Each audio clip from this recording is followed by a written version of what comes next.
تھوڑا سا بندوبست بھی اس کا بورچی کھانے کا بندوبست بھی ہونا چاہیے، چاہے وہ آپ نے حجاب کے ساتھ، احترام کے ساتھ، عزت کے ساتھ رہ کے۔ ماں کو، شوہر کو چاہیے کہ وہ بیوی کو بیوی کا درجہ دے، اپنی ماں کو ماں کا درجہ دے، بہن کو بہن کا درجہ دے، اور اگر آپ سب کے حقوق کا خیال رکھیں تو شکوہ نہیں ہوگا۔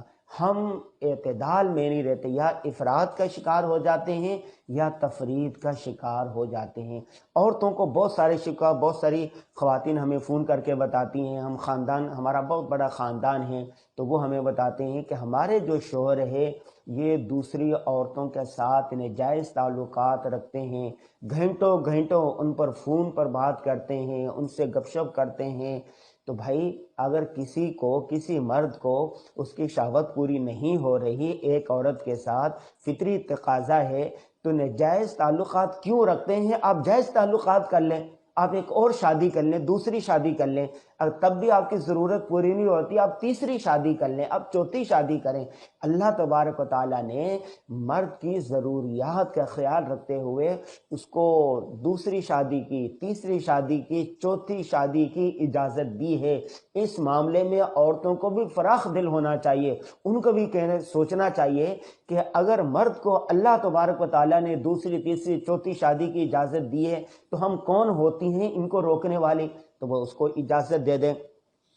نکاح کی ترغیب کے بارے میں دیکھیں، حضرت محمد بن سلمہ رضی اللہ تعالیٰ عنہ سے روایت ہے، رسول اللہ صلی اللہ علیہ وسلم نے ارشاد فرمایا، مسلمانوں نکاح کیا کرو، کیونکہ میں تمہارے سبب اس بات میں دنیا اور قوموں سے سبقت لے جانا چاہتا ہوں کہ میری امت کا شمار میں ان سب سے زیادہ ہے۔ کیا مطلب؟ مسلمانوں راہبوں کی طرح مجرد نہ رہا کرو، یعنی تنہا نہ رہا کرو، شادی کیا کرو۔ حضرت ابن مسعود رضی اللہ تعالیٰ عنہ کا بیان ہے، رسول اللہ صلی اللہ علیہ وسلم نے فرمایا، نوجوانوں تم میں سے جو نکاح کی ذمہ داریاں اٹھانے کی طاقت رکھتا ہو، اس سے چاہیے کہ نکاح کر لے۔ کیوں؟ اس سے نگاہیں نیچی رہتی ہیں، شرم گاہوں کی حفاظت ہوتی ہے، اور جو نکاح کی ذمہ داریاں نہ اٹھا سکتا ہو اس کے چاہیے کہ شہوت کا زور توڑنے کے لیے روزے رکھے۔ پھر آگے یہ بھی بتایا رسول اللہ صلی اللہ علیہ وسلم نے کہ عورت کا انتخاب کیسے کرنا چاہیے۔ رسول اللہ صلی اللہ علیہ وسلم نے فرمایا، عورتوں کے حسن و جمال کی بنیاد پر نکاح نہ کرو، ہو سکتا ہے کہ اس کا حسن و جمال انہیں تباہی کی راہ پر ڈال دے، اور نہ اس کے مال و دولت کی وجہ سے شادی کرو، ہو سکتا ہے کہ اس کا مال اس کو سرکشی اور طغیانی میں مبتلا کر دے، بلکہ دین کی بنیاد پر ان سے شادی کرو۔ وہ کالی کلوٹی باندھی جو دین اور اخلاق سے آراستہ پیراستہ ہو وہ بہتر ہے اس کا خاندانی حسینہ سے جو بد اخلاق ہو۔ شادی انسان 4 وجہ سے کرتا ہے، مال و دولت کی وجہ سے، حسن و جمال کی وجہ سے، حسب نسب کی وجہ سے، اور دینداری کی وجہ سے۔ ایک دوسری حدیث میں ہے کہ حضور صلی اللہ علیہ وسلم نے حضرت ابو ہریرہ رضی اللہ تعالیٰ عنہ سے ارشاد فرمایا کہ ابو ہریرہ تیری ناک خاک آلود ہو جائے تو دینداری کو ترجیح دو۔ ہاں، اگر کہ عورت دیندار بھی ہے، اس کا حسب نسب بھی اچھا ہے، حسن و جمال بھی ہے، مال و دولت بھی ہے، تو شادی کرنے میں کوئی حرج نہیں ہے۔ چاروں چیزیں جمع ہو سکتی ہے کہ عورت مالدار بھی ہو، خوبصورت بھی ہو، حسن و جمال والی بھی ہو، اور حسب نسب بھی اچھا ہو، اعلیٰ خاندان سے تعلق رکھتی ہو، وہ دیندار بھی ہو، دین پر چلنے والی بھی ہو۔ اگر چاروں صفات ہو تو سبحان اللہ ان سب کو ترجیح دینی چاہیے دینداری کو۔ ٹھیک ہے، اگر 4 صفات ہو تو ایسی عورت کے ساتھ بالکل شادی کرنا چاہیے۔ اور اسی طرح نکاح میں اللہ تبارک و تعالیٰ نے برکت رکھی ہے، مہر ادا کرنا چاہیے۔ نکاح کا انعقاد، لوگوں نے نکاح کو آج کل بہت مشکل کر دیا ہے۔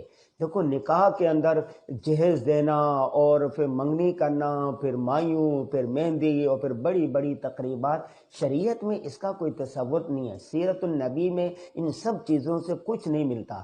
ملتا یہ ہے کہ 2 تقریبیں مسنون ہیں۔ ایک تقریب نکاح کی جو جامع مسجد میں ہونی چاہیے، سب کے سامنے مسجد کے اندر نکاح ہونا چاہیے سادگی کے ساتھ، اس کے بعد زیادہ سے زیادہ چھوارے تقسیم کر دینی چاہیے۔ نمبر 2، ولیمے کی تقریب جو گھر کے اندر ہو یا کہیں بھی آپ کر سکتے ہیں، لیکن اپنی وسعت کے مطابق چند دوست احباب کو، رشتہ داروں کو بلا کر ولیمہ کر دیا جائے۔ حضور صلی اللہ علیہ وسلم کا ارشاد ہے تم ولیمہ کرو، چاہے کھر کے ساتھ ہی کیوں نہ ہو، یہ جانور کے جو پایا ہوتا ہے، کھر ہوتا ہے، وہی ولیمے میں کیوں نہ ہو۔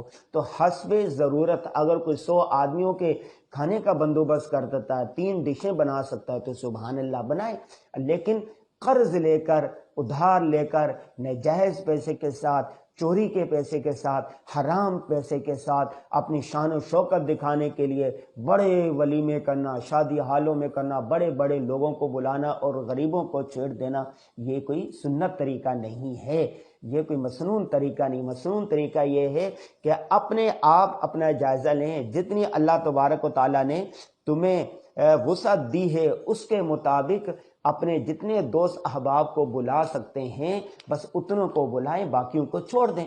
ایک صحابی نے شادی کی اور اگلے دن وہ آئے تو ایک خوشبو ہوتی تھی جو لگائی جاتی تھی، حضور صلی اللہ علیہ وسلم نے دیکھی اور کہا کہ کیا تم نے نکاح کیا ہے؟ انہوں نے کہا جی ہاں میں نے نکاح کیا ہے۔ حضور صلی اللہ علیہ وسلم نے اس سے یہ شکوہ نہیں کیا کہ مجھے کیوں نہیں بلایا، حضور نے اس کو، بلکہ حضور صلی اللہ علیہ وسلم نے اس کو برکت کی دعا دی اور کہا کہ اچھا کیا ہے تمہیں۔ تو اس لیے نکاح اگر آسان ہو جائے تو زنا خود بخود مشکل ہو جائے گا۔ جب ہم نے نکاح کو مشکل کر دیا ہے، اتنے لڑکے ہیں، نوجوان ہیں، وہ ہر دوسرا نوجوان کہتا ہے کہ اس کے والدین بتاتے ہیں کہ کوئی اچھی سی لڑکی کا رشتہ بتا دو، دیندار لڑکی کا رشتہ بتا دو، اور لڑکیوں والے اتنے پریشان، روزانہ 2-4 فیملی ہم سے رابطہ کرتی ہے جو کہتی ہے کہ ہمیں کسی اچھے لڑکے کا بتا دو جو سنت کے مطابق نکاح کرنے والا ہو۔ عجیب بات ہے، نہ لڑکی والوں کے اچھے لڑکے ملتے ہیں، نہ اچھے دیندار لڑکوں کو لڑکیاں ملتی ہیں، ہر ایک کو دوسرے کا شکوہ ہے، اس لیے کہ یہ دونوں خاندان یا افراد کا شکار ہیں یا تفرید کا شکار ہے، غلو کا شکار ہے۔ دین اسلام ایک معتدل دین ہے۔ اگر ہم سنت کے مطابق نکاح کرنے لگ جائیں، سنت کے مطابق رشتے تلاش کرنے لگ جائیں، سنت کے مطابق نکاح کی 2 تقریبیں ہونے لگ جائیں تو نکاح بالکل آسان ہو جائیں گے۔ اگر تعدد ازواج کو تعدد نکاح کو ہم ترجیح دیں تو یہ مسئلے جو ہیں عورتوں کے ساتھ جو کہتی ہیں کہ ہمارے شوہر دوسروں کے ساتھ غلط تعلقات لڑاتے ہیں، اور مردوں کا کہنا ہوتا ہے کہ ہم فطری تقاضے ہمارے یہ ہیں، تو لہذا ان کو ناجائز تعلقات کو چھوڑ کر جائز تعلقات قائم کرنے چاہیے، اور وہ کیا ہے، سادگی کے ساتھ نکاح کرنا چاہیے۔ میں عرب گیا، سعودی عرب میرا جانا ہوا ہے، ملائیشیا جانا ہوا اور کئی ممالک میں بھی جانا ہوا، میں نے وہاں پر دیکھا کہ آسانی کے ساتھ شادیاں ہو جاتی ہیں، اور جن کو طلاق ہو جاتی ہے ان کی بھی آگے آسانی کے ساتھ شادی ہو جاتی ہے۔ ہمارے ہاں پاک و ہند کے اندر یہ بڑا مسئلہ ہے کہ اگر کسی عورت کو طلاق ہو گئے، اگر میاں بیوی کے نہیں بن رہی، بسا اوقات ایسا ہوتا ہے کہ میاں کی طبیعت عورت کے ساتھ نہیں بن رہی اور عورت کی فطرت ایسی ہے کہ اس آدمی کے ساتھ نہیں بن رہی، تو بھائی نکاح ہو گیا ہے، اگر نہیں بن رہی تو اللہ تبارک تعالیٰ نے طلاق کا دروازہ رکھا ہے۔ اگر دونوں کی نہیں بن رہی، روزانہ لڑائی جھگڑے سے، فساد سے بہتر ہے کہ دونوں اچھے طریقے کے ساتھ علیحدہ ہو جائیں، مسنون طریقے سے وہ طلاق دے دے، وہ علیحدہ ہو جائیں، تو وہ جو آدمی ہے وہ دوسری کسی عورت سے نکاح کر لے کہ یہ جو عورت ہے اس کا بھی آگے نکاح ہو جانا چاہیے۔ ہمارے ہاں پاک و ہند کے معاشرے کے اندر مطلقہ کو، بیوہ کو ایک معیوب سمجھا جانے لگا، یہ معیوب نہیں ہونا چاہیے۔ حضور صلی اللہ علیہ وسلم کے زمانے میں کتنی طلاقیں ہوتی تھی، ان کی آگے شادیاں ہو جاتی تھیں۔ حضور صلی اللہ علیہ وسلم کی جو سب سے پہلی شادی ہوئی ہے وہ کس سے ہوئی ہے؟ حضرت خدیجۃ الکبریٰ رضی اللہ تعالی عنہا سے، اور وہ حضرت خدیجۃ الکبریٰ رضی اللہ تعالیٰ عنہ ایک بیوہ عورت تھی، ان کے پہلے شوہر تھے وہ وفات پا گئے تھے، تو ان کے ساتھ شادی ہوئی ہے۔ اور اسی طرح وہاں پر عرب معاشرے کے اندر مطلقہ سے یا بیوہ سے نکاح کرنے کو معیوب نہیں سمجھا جاتا تھا۔ ہمارے نبی صلی اللہ علیہ وسلم نے جب خود شادی کی ہے، کنواری جو عورت جن سے شادی کی ہے وہ تو حضرت عائشہ رضی اللہ تعالی عنہا ہے۔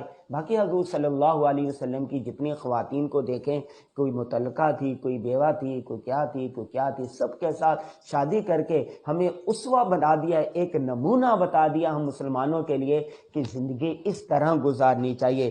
کہ اس لیے آج ایک عورت تھی، ان کا معاملہ میرے پاس آیا، انہوں نے کہا کہ میری بیٹی کی زندگی اجیرن ہو گئی ہے، ان کی نہیں بن رہی، روزانہ لڑائی جھگڑے مار کٹائی ہوتی ہے۔ اور اس سے میں نے جب ملا تو وہاں سے پتہ چلا کہ ان کے مزاج نہیں ملتے۔ تو میں نے انہیں کہا کہ بھئی آپ مسنون طریقے سے طلاق دے دیں، اس میں کیا حرج ہے؟ شریعت نے طلاق رکھی ہے، قرآن میں ذکر ہے کہ اگر آپ تم صحیح طریقے سے نہیں رکھ سکتے تو اس کو مسنون طریقے کے ساتھ، آسان طریقے کے ساتھ طلاق دے دو۔ اللہ تبارک و تعالیٰ ان کے لیے دوسرا شوہر لیں گے اور آپ کو اللہ کو دوسری بیوی دے دیں گے۔ چنانچہ طلاق ہو گئی، اور اس کے بعد وہ جو ہمارے دوست ہیں ان کی بھی دوسری شادی ہو گئی، وہ جو خاتون تھی اس کی بھی دوسری جگہ شادی ہو گئی، وہاں پر وہ خوش و خرم بہترین طریقے سے زندگی گزار رہے ہیں۔ تو آج کا مسئلہ یہ نکلا کہ آپ نے میاں بیوی کے تعلقات اچھے ہونے چاہیے۔ اب معاشرے میں جو بگاڑ آتا ہے وہ جب خاندان دو میاں بیوی کے جب ایک مرد اور ایک عورت کا جب تعلق ہوتا ہے، نکاح ہوتا ہے، تو میاں بیوی دونوں کے تعلقات جب اچھے ہوتے ہیں، دو خاندان اچھے ہو جاتے ہیں، معاشرے میں اچھائیاں آتی ہیں، بہترین معاشرہ ہو جاتا ہے، خاندان بہتر ہوتے ہیں۔ اگر دو خاندان میاں بیوی میں لڑائی جھگڑا فساد ہوتا ہے، دو خاندانوں میں فساد ہوتا ہے، بسا اوقات تک قتل تک نوبت آ جاتی ہے۔ اس لیے آج کے جو اس نشست میں ہم نے گفتگو کی ہے کہ وہ میاں بیوی کے تعلقات کو مثالی اسی طرح بنایا جا سکتا ہے جب ہم اسوہ حسنہ پر عمل کریں، جب ہم حضور صلی اللہ علیہ وسلم کی خاندانی زندگی دیکھیں، جب حضور صلی اللہ علیہ وسلم کی ازدواجی زندگی دیکھیں۔ حضور صلی اللہ علیہ وسلم نے 11 نکاح فرمائے ہیں۔ حضور صلی اللہ علیہ وسلم تمام ازواج مطہرات کے گھروں میں جایا کرتے تھے، تمام کے ساتھ برابری کیا کرتے تھے۔ ہر جب سفر میں جاتے تھے کسی نہ کسی زوجہ محترمہ کو سفر پر لے جاتے تھے۔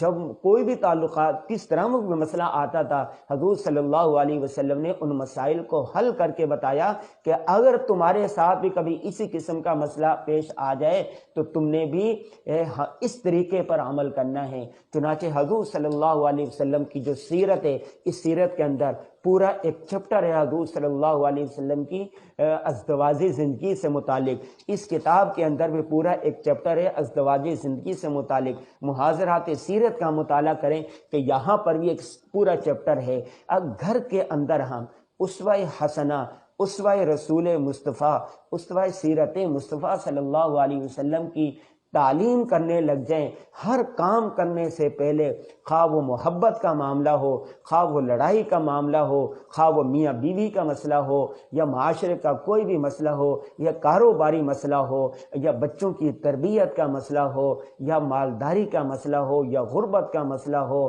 یا غم کا مسئلہ ہو، یا خوشی کا مسئلہ ہو، ہر معاملے میں اگر ہم سیرت النبی صلی اللہ علیہ وسلم سے رہنمائی لے لیں تو ملک و قوم ترقی کر جائیں گے، یا ہمارا معاشرہ، یہ ہمارا رہن سہن، یہ ہماری زندگی ایک امن والی، خوشحالی والی، ایک اسلامی معاشرے کے مطابق بن جائے گی۔ ہم دنیا میں بھی کامیاب ہو جائیں گے، اور اللہ تعالیٰ کے احکام ماننے کی وجہ سے، نبی کریم صلی اللہ علیہ وسلم کے اسوہ اور طریقے پر چلنے کی وجہ سے ہم جنت میں جانے والے بن جائیں گے۔ نبی کے جو طریقے ہیں اسی پر چل کر ہم سب جنت میں جا سکتے ہیں، اسی پر چل کر ہم فلاح پا سکتے ہیں۔ مغربی تہذیب و ثقافت تباہی کا راستہ ہے۔ آج افسوس کے ساتھ کہنا پڑتا ہے کہ ہمارے مسلم معاشروں کے اندر بھی مغرب و تہذیب و ثقافت کو اپنایا جانے لگا ہے۔ یہ تباہی کا راستہ ہے۔ ان سب راستوں کو چھوڑ کر آپ نے ہمارے نبی صلی اللہ علیہ وسلم کا راستہ اور طریقہ اپنانا ہے۔ اللہ تبارک و تعالی ہم سب کو سیرت النبی صلی اللہ علیہ وسلم پر عمل کرنے کی توفیق عطا فرمائے، آمین یا رب العالمین۔